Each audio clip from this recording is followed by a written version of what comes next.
Kemudian dia Allah menuju kepada penciptaan langit, dan langit itu masih merupakan asap. Lalu dia berkata kepadanya dan kepada bumi, datanglah kamu keduanya menurut perintahku dengan suka hati atau terpaksa. Kemudian keduanya menjawab, kami datang dengan suka hati. Ternyata langit sama bumi saja punya hati ya. Nggak, artinya ini sebagaimana kita ini dalam melaksanakan apa-apa yang diperintahkan Allah, suka nggak suka laksanakanlah. Itu. Kalau harus menyesuaikan dengan selera kita masing-masing, tentu tidak bisa, tentu tidak jadi. Ngoten. Mohon maaf, gambaran saja. Ada perempuan, istri lah, yang istri, suaminya nikah lagi, nggak boleh pokoknya. Tapi ada perempuan yang mengizinkan, menyuruh, bahkan melamarkan, kan beda-beda keadaannya. Maksudnya apa? Wah, maksud saya yang semua yang diperintahkan Allah ya belum tentu kita suka, tapi sesuai dengan apa yang diperintahkan Allah, sebagaimana Allah memerintahkan langit bumi untuk datang memenuhi panggilannya pun begitu. Tunaikanlah, laksanakanlah, kita suka atau tidak suka. Ngoten. Jangan sampai kita melalaikan dari perintah-perintah Allah karena lebih mengutamakan kesukaan kita. Ngoten maksud kula. Maka dia menjadikannya 7 langit dalam 2 masa. 2 masa, ada yang meriwayatkan 2 masa ini setara dengan 2 hari, 2 hari dunia, wallahu a'lam. Maksudnya Allah menjelaskan ini supaya manusia itu mempunyai pemikiran perhitungan. Ada yang meriwayatkan 2 masa ini hanya Allah yang tahu kadar, apakah sama dengan hari dunia atau hari akhirat, atau mungkin hanya dalam beberapa saat saja, karena ketika Allah berkehendak menciptakan sesuatu, maka fa idza arada syai'an ayyakula lahu kun fayakun. Allah cukup berfirman, jadilah kamu, maka jadilah sesuatu itu. Dan mewahyukan pada tiap-tiap langit urusannya, dan kami hiasi langit-langit yang dekat dengan bumi dengan bintang-bintang yang cemerlang. Nah, kalau merujuk penjelasan ayat ini, maka yang dijelaskan oleh sebagian bahwa yang dimaksud langit bersab-sab 7 itu adalah lapisan atmosfer, berarti tidak sesuai dengan ayat ini. Atmosfer itu adalah ya apa ya? Atmosfer itu apa? Hah? Apa? Atmosfer itu apa?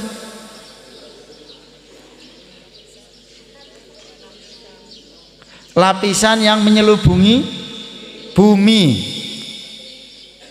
yang merupakan lapisan-lapisan itu masih terdiri, kalau lapisan awal itu udara gitu kan, terus naik ke atas, lama-lama sampai renggang, sampai nggak ada udara lagi. Wallahu a'lam. Kalau itu yang dimaksud tentu tidak sesuai dengan ayat ini. Ini teleponnya apa? Gimana api? Laler apa kayak gitu.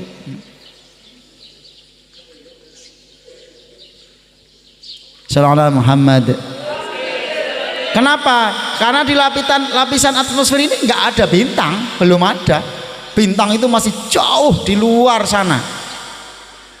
Kalaulah bintang-bintang yang bisa kita lihat, yang sangat jauh, yang jutaan bahkan miliaran tahun cahaya jaraknya, itu masih berupa bintang. Artinya kalau merujuk ayat ini, semua yang bisa dilihat itu bintang walaupun jauhnya miliaran tahun cahaya, itu berarti masih di langit pertama.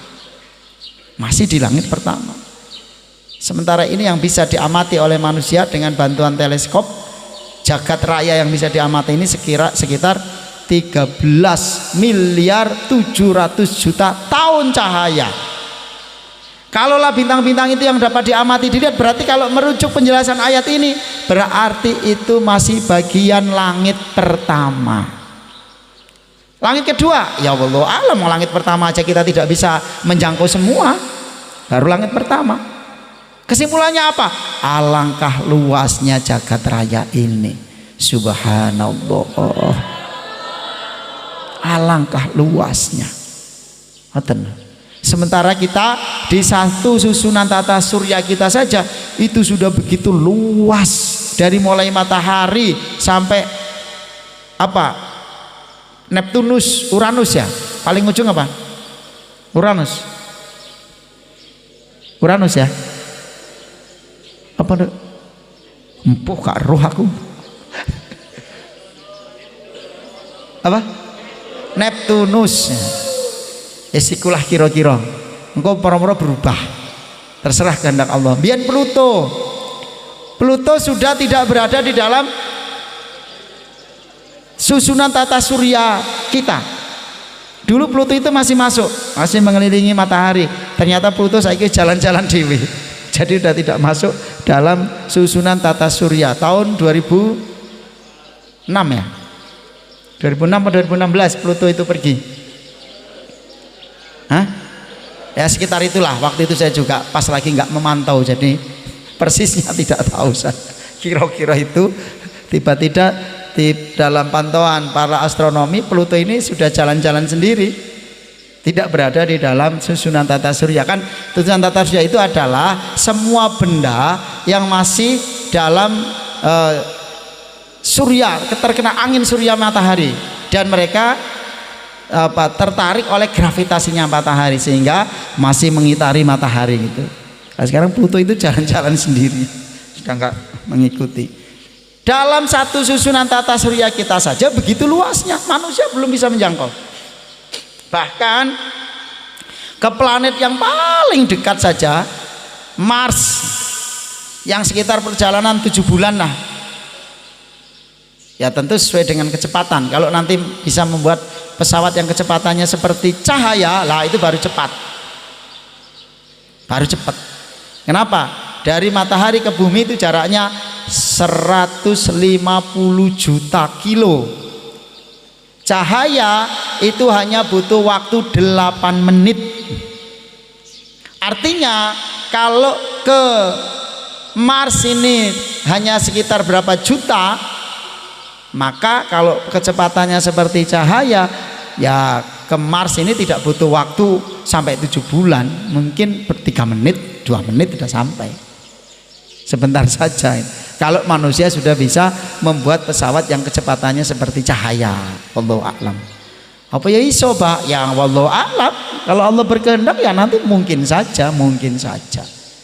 Tapi untuk menjelajahi jagat raya pun sesuai dengan penghitungan waktu para astronomi, luasnya jagat raya ini 13 miliar 700 juta tahun cahaya. Ya tetap saja tidak ada yang umurnya sampai segitu tahun cahaya gitu loh. Sementara luasnya nih galaksi Bima Sakti saja yang terdiri dari miliaran dan triliunan bintang, yang termasuk ada galaksi-galaksi apa, bukan galaksi, mungkin semacam tata surya seperti kita ini, matahari, Merkurius, Venus, bumi dan seterusnya, itu banyak sekali hanya dalam satu kelompok galaksi saja. Itu pun manusia belum bisa menjangkaunya. Baru penelitian-penelitian menemukan susunan tata surya yang memiliki planet yang mirip dengan bumi, yang disangka, diperkirakan mungkin ada kehidupan seperti di bumi, seperti itu. Kalau sejauh ini di susunan tata surya kita, dari mulai matahari, Merkurius, Venus, bumi, Mars, Jupiter, Saturnus, Uranus, Neptunus, dari semua planet ini berdasarkan pantauan yang ada kehidupan hanya di bumi. Di Merkurius, Venus itu suhunya panas, bahkan paling panas itu di Venus ya. Di Venus itu suhu permukaannya segini, itu sekitar 400 derajat. 400 derajat, baja aja bisa meleleh itu kan. Jadi kalau kehidupan seperti kita ya tidak mungkin, nggak ada. Merkurius paling dekat dengan matahari, panas juga, hampir 400 derajat di permukaannya, sehingga kayaknya tidak mungkin ada kehidupan. Kalau kehidupannya seperti di bumi ini maksudnya, wallahu alam. Tapi kalau kehidupannya lain, makhluknya di sana adalah jin yang dari api, ya mungkin nggak kepanasan, mungkin nggak tahu juga. Di Mars sampai hari ini lagi diteliti pun tidak ada kehidupan, tidak ada tanda-tanda. Diperkirakan dulu pernah ada air, pernah ada, tapi sampai sekarang diteliti di Mars itu tidak ada air, karena menurut kita sesuai yang diilhamkan atau ilmu yang diberikan Allah kepada kita, bahwa air merupakan sumber kehidupan. Jadi kalau nggak ada air ya nggak ada kehidupan, kira-kira gitu. Sampai hari ini belum ditemukan. Cuman pernah, ini kayaknya dulu pernah banjir di Mars itu. Bahkan di Mars itu ada lembah yang panjangnya ngelebihi Indonesia. Panjangnya lembahnya itu ngelebihi Indonesia, wallahu alam. Gunungnya dulu pernah aktif, ada gunung yang besar, gunungnya ngelebihi Pulau Kalimantan. Satu gunung, tapi sudah tidak aktif itu loh, wallahu alam. Nah, jadi sampai hari ini diteliti tidak ada kehidupan. Lalu Jupiter itu planet gas. Ya orang nggak bisa hidup di gas kan? Kalau kehidupannya seperti di bumi jelas tidak ada. Jupiter, lalu Saturnus juga begitu, padat dan gas juga, yang tidak memungkinkan ada kehidupan. Lalu Uranus dan Neptunus itu karena jauh dengan matahari itu beku, raksasa es besarnya berkali-kali lipat dari bumi dan merupakan bongkahan es karena jauh dari matahari sehingga beku gitu. Jadi beku dan panas itu tidak memungkinkan adanya kehidupan seperti di bumi, tidak mungkin gitu loh, tidak mungkin. Seperti di daerah kutub itu kan, gimana mau ditinggali orang suhunya minus 50 derajat, beku, manusia beku kan. Jadi di sana kalau daging gitu ditaruh aja, nggak perlu di kulkas, nggak akan busuk gitu. Beku dia kan. Nanti kalau mau masak baru dipanasin, wallahu a'lam. Nah, artinya kalau merujuk ayat ini pemahaman saya, bahwasanya apa yang beberapa para ahli mengatakan bahwa oh benar langit sab 7 karena lapisan atmosfer ternyata 7 lapis. Itu tidak sesuai. Kenapa? Di lapisan atmosfer ini tidak ada satu bintang pun. Sementara Allah menjelaskan bukan dalam ayat ini saja, dalam beberapa ayat, bahwa kami menghiasi langit yang dekat dengan bumi dengan bintang-bintang yang terang, yang cemerlang. Ya, kalau kita lihat bintang-bintang itu jaraknya jauh sekali. Manusia tidak sanggup menggapainya, wong yang dalam satu susunan tata surya kita aja tidak bisa, apalagi yang di luar. Belum, baru dalam film apa itu Horizon, apa namanya, ada yang pernah nonton nggak itu film Seven Horizon apalah itu adalah nama pesawat yang dibuat untuk menjelajahi planet apa itu, Saturnus apa Uranus, apalah itu, yang dalam kecepatan tinggi di situ. Ternyata setelah sampai di sana penumpangnya nggak ada kabar, lalu mengutus pesawat lagi, ternyata jadi diperkirakan mereka memasuki apa namanya, pintu neraka gitu kan. Terus ada yang kembali sehingga menjadi makhluk yang seperti ada film apa namanya lah, kayak pesawat. Saya pernah melihat alur ceritanya saja gitu loh, alur ceritanya, enggak nonton filmnya. Ya itulah hayalan manusia sampai situ. Mungkin suatu saat juga membuat pesawat yang sangat cepat sehingga bisa mencapai planet-planet lain dalam waktu yang sangat cepat. Mungkin, wallahu a'lam. Dan kami hiasi langit-langit yang dekat dengan bumi dengan bintang-bintang yang cemerlang, dan kami memeliharanya dengan sebaik-baiknya. Allah itu menjaga bumi. Kalau tidak, maka bumi itu mungkin sudah musnah, terhantam berbagai benda maka Allah menjaganya. Ngeten, termasuk garis edar planet-planet lain dijaga supaya tidak searah dengan bumi ben nggak tabrakan. Ngeten, kalau tidak berantakan. Kalau nggak ada yang menjaga, saya yakin antara planet satu sudah saling bertabrakan. Lawang nang dalan wis dikai banyak peraturan peringatan aja mobil masih pada tabrakan kan? Benar betul? Padahal kan sudah dijaga. Iki melayang arah ke sana jalurnya ini, yang arah ke sini jalurnya sini, sudah dijaga udah supaya garisnya beda-beda. Itu aja masih tabrakan, apalagi kalau planet-planet ini nggak ada yang menjaga. Alah wis gak karu-karuan pasti padha dolan dhewe. Kayak apa itu? Kayak Pluto. Nah itu juga kehendak Allah itu. Jalan-jalan itu bukannya tanpa kehendak Allah. Tidak ada sesuatu yang terjadi tanpa seizin dan kehendak Allah Subhanahu wa ta'ala. Demikianlah ketentuan yang maha perkasa lagi maha mengetahui ya. Ketentuannya Allah seperti itu. Jadi sangat luas alam jagat raya ini. Jika mereka berpaling maka ketahuilah aku memperingatkan kamu dengan petir seperti petir yang menimpa kaum Ad dan kaum Samud. Nah, kita diiling nih, diperingatkan dulu kaum Ad, kaum Samud ditimpa apa? Malapetaka di dunia dan akan mendapatkan azab yang pedih di akhirat. Ini peringatan bagi kita.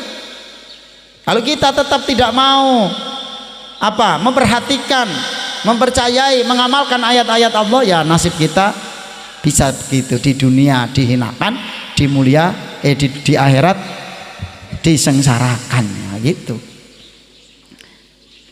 Ketika para rasul datang kepada mereka dari depan dan belakang mereka, maksudnya dari segala penjuru, para nabi, para rasul itu memperingatkan.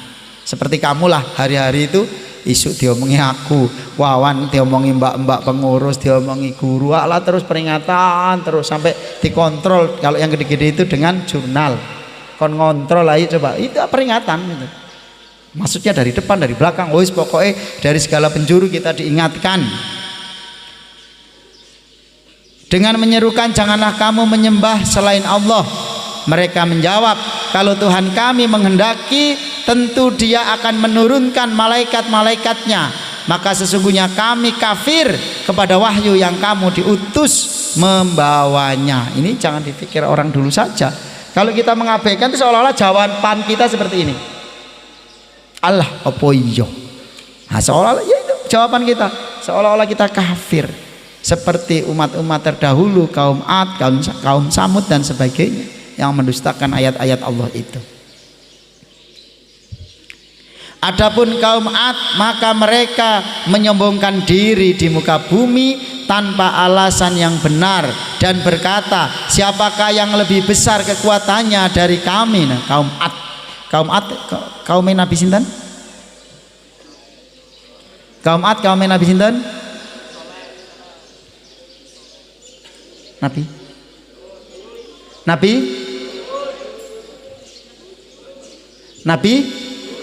Nabi Hud alaihi salam.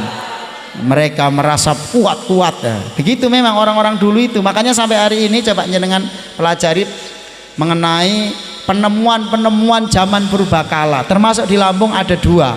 Satu di Lampung Timur di Pugung Raharjo, penemuan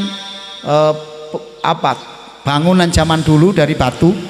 Yang kedua di Lampung Barat di itu namanya batu brak apa itu ya, batu brak. Kamu tahu nilai orang?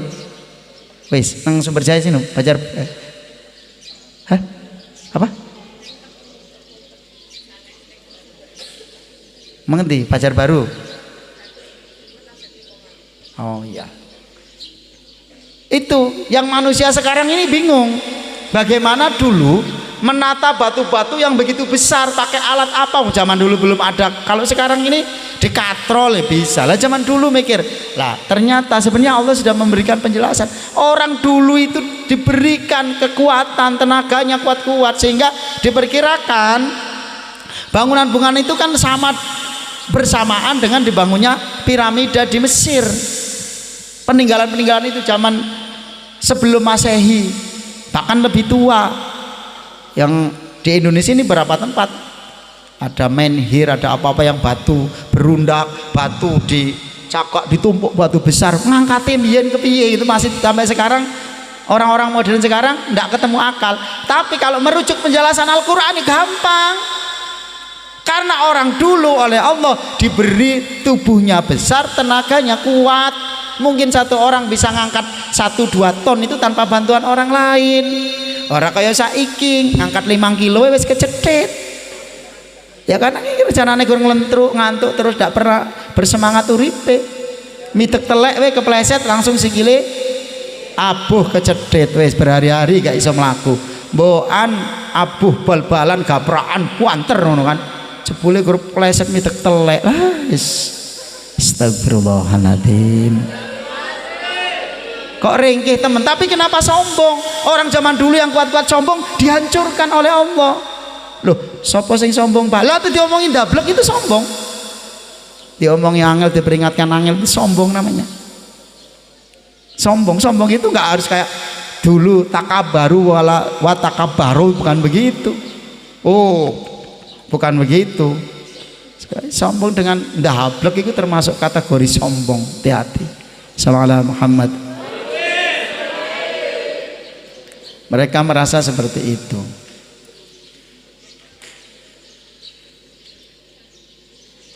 Adapun kaum Ad, maka mereka menyombongkan diri di muka bumi tanpa alasan yang benar dan berkata, siapakah yang lebih besar kekuatannya dari kami? Dan apakah mereka itu tidak memperhatikan bahwa Allah yang menciptakan mereka adalah lebih besar kekuatannya daripada mereka, dan adalah mereka mengingkari tanda-tanda kekuasaan kami, kekuasaan Allah. Maka kami meniupkan angin yang amat gemuruh kepada mereka dalam beberapa hari yang sial atau nahas. Hari nahas itu hari sial. Makanya wong Jawa yang menggunakan ilmu kejawen itu setiap mau bepergian mereka itu menghitung. Nah ase dino iki arah mana? Eneng yang menggunakan hitungan, ada hitungannya itu. Apa gitu. Jadi dia kalaupun terpaksa harus pergi ke sana, maka dia tidak akan memulai langsung jalan ke sana. Niku yang pakai hitungan seperti itu. Kalau mereka jalan ke sana ini nahas. Terutama yang menggunakan itu jerene ya, adalah para maling. Ketika mau berangkat nyolong itu mereka akan ngitung dulu arahnya kemana ini. Jangan sampai arah nahas. Kalau nahas nanti nggak berhasil atau ketangkep itu loh. Maka jalannya itu kalaupun harus ke sana, dia akan mulai ke sana dulu, muter baru nanti arahnya ke sana lagi. Ada yang menggunakan apa? Ayam angkrem. Ayam angkrem itu hari ini menghadap kemana? Karena katanya ayam angkrem itu tiap hari berubah ngadepnya, akan menghindari hari nahas. Banyak hari ini nahasnya di sana, ayam itu nggak akan menghadap ke sana, ngoten. Wallahu a'lam. Coba diteliti, saya juga enggak pernah meneliti langsung dalam waktu lama gitu. Hari nahas itu hari sial.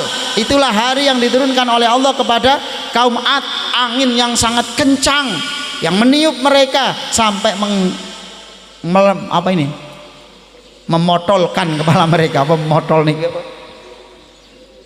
saking kencangnya angin itu mendatangi mereka ke rumah-rumah mereka. Loh coba angin yang boleh coba hari nahas itu di dunia, hari yang sial, hari nahas. Karena kami hendak merasakan kepada mereka itu siksaan yang menghinakan dalam kehidupan dunia, dan sesungguhnya siksa akhirat lebih menghinakan sedang mereka tidak diberi pertolongan. Oh iya, hati-hati. Orang kadang angel diperingatkan angel toh. Wes kadang kejadian menyesal. Kalian ada wali santri sama temenmu ngadep nangis-nangis kan, ya bilang saya tidak bisa membela, jangankan anak orang lain. Nah ini masih saudara lah sama saya. Loh ponakan saya pun kalau melanggar yang seperti ini dikeluarkan. Saya bilang tidak bisa. Tapi ibunya sudah ngomong gini, yes ben kapok, kamu nggak usah nangis-nangis, kan saya sudah ngiling nih loh, mamanya ternyata ngiling nih. Kan aku wis ngeling nih. Gak percaya wis ben kono, ben kapok ben nggo pelajaran. Nah, mamake juga malah ngapokke. Itu.